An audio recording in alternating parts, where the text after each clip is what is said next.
Доброго времени суток, как ни странно, я все еще Андрей Столяров. И предлагаю вам обсудить в этот раз такой вопрос. А кто, собственно говоря, виноват в том, что мы получаем спам? Вы знаете, всем не нравится спам.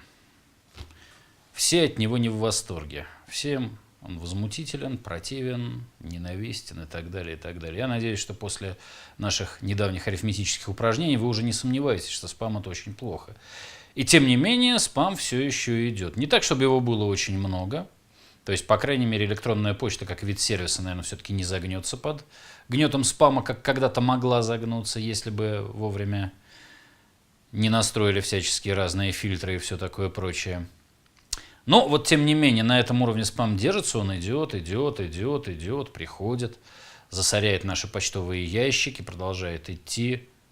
Кто же во всем этом виноват? Виноваты ли сами спамеры? Конечно, естественно, они же нам спам присылают. Разумеется, они виноваты.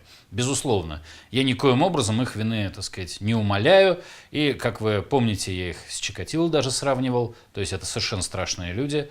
Ни в коем случае нельзя их, так сказать, каким-то образом оправдывать. Но есть только один момент. Свято место пусто не бывает.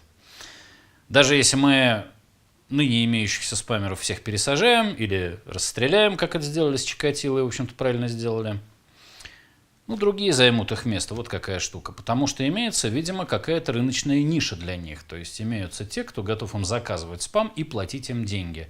До тех пор, пока это будет так, в общем-то, одни будут заменять других, одних убрать, другие тут же появятся. Свято место пусто не бывает. Второй вариант, да, заказчики спама, то есть те, кто заказывают спам. Виноваты ли они в спаме? Конечно же, виноваты, разумеется. Но вы знаете, тут тоже, понимаете, бизнес есть бизнес. Чтобы заниматься бизнесом, это я давно уже убедился на собственном примере, нужно не иметь убеждений.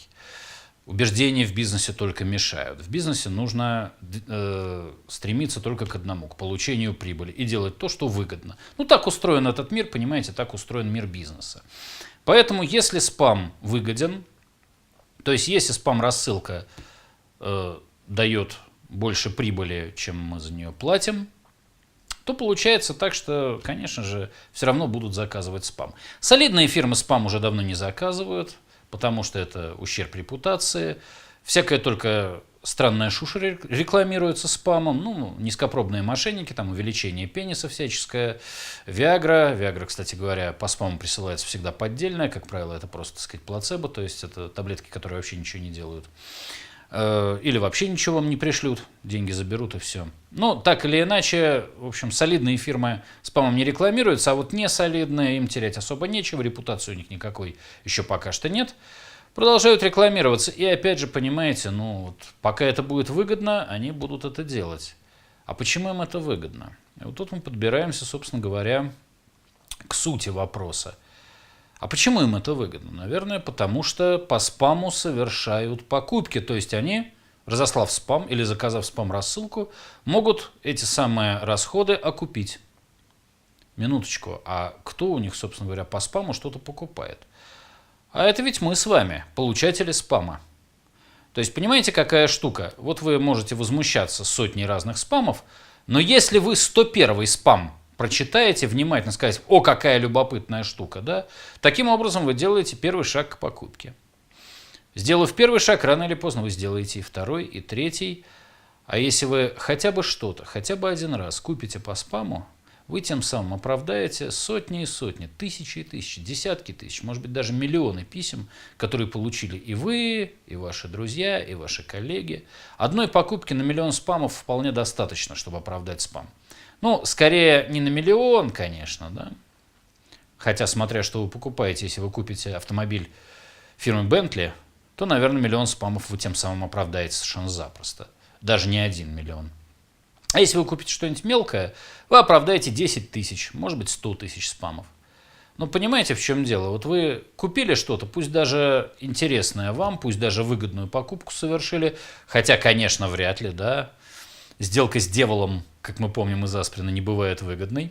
Но, тем не менее, вот вы что-то купили, пусть даже произошло чудо, и эта покупка для вас выгодна. Одной этой своей покупкой вы окупили, круглым счетом, 100 тысяч спамов, которые получили не только вы, но и другие люди. Вот из-за тех, кто совершает покупки по спаму, все и происходит. Достаточно совсем перестать что-либо покупать, и спам сам собой сдохнет, загнется, сойдет на нет, потому что в конечном счете его финансируют те, кто на него реагирует положительно. Что с этим можно сделать? Первое и главное, поймите для себя, спам – это только спам, он не имеет содержания. Содержание иррелевантно по определению. Содержание вообще не имеет отношения к делу. Не надо смотреть на содержание, если вам пришел спам, потому что вам пришел спам. Это только спам, это больше ничего. И второй момент. Если вы знаете, что кто-то из ваших знакомых совершает покупки по спаму, объясните им, что так делать не надо. А если не поймут, перестаньте с ними здороваться, чтобы было понятно, что вы говорите это всерьез, и что действительно проблема серьезна. Один человек, совершающий покупки по спаму, просто психологически готовый к этому, окупает спам, который получают сотни людей, может быть, тысячи людей. Нужно сделать так, чтобы среди нас подобных людей не осталось. Да? Нужно всем объяснить, что спам – это только спам, совершать покупки по спаму нельзя, спамерам нельзя платить деньги, даже 1 цент, даже 1 копейку. Если мы этого добьемся, спама не станет. Спасибо за внимание.